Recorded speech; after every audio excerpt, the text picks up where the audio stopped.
this is Dr. Freeman with the board brief for the June 12th regular meeting of the Littleton Elementary School District Governing Board. The meeting began with a presentation of the first annual District Leadership Award.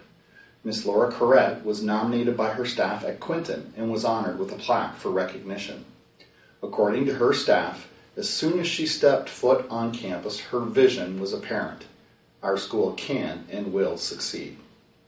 The board approved annual renewals including intergovernmental agreements, memorandums of understanding, sole source vendors, leases, and qualified evaluators for certified staff.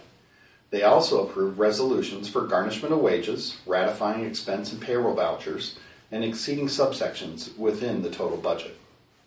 The board approved the promotion of 2 student deans to assistant principals positions. Ms. Christina Alvarez will be moving up at Littleton Elementary, and Mr. Chris Paniton will be moving to Collier Elementary.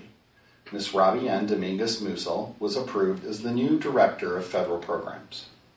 Ms. Kelly provided information for personnel regulation changes and reviewed the policy pertaining to professional staff evaluations. There were no recommendations of changes from the first reading, and the board approved the recommended changes. The board reviewed the revisions to the Classroom Site Fund, or 301 plan, for fiscal year 2013, and the process used by the LEAP Committee to form the recommendation, as well as staff feedback. They voted to approve the plan as the committee submitted it.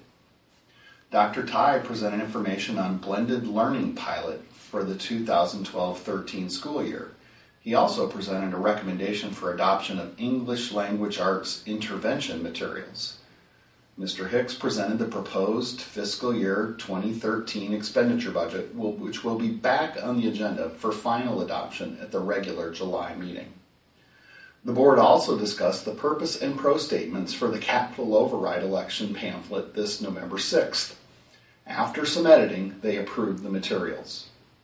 Mrs. Nielsen will be representing our district as the delegate at the upcoming Arizona School Boards Association Delegate Assembly at the end of June, and supporting the work of the Policy Committee. Thank you to everyone who participated in our meeting.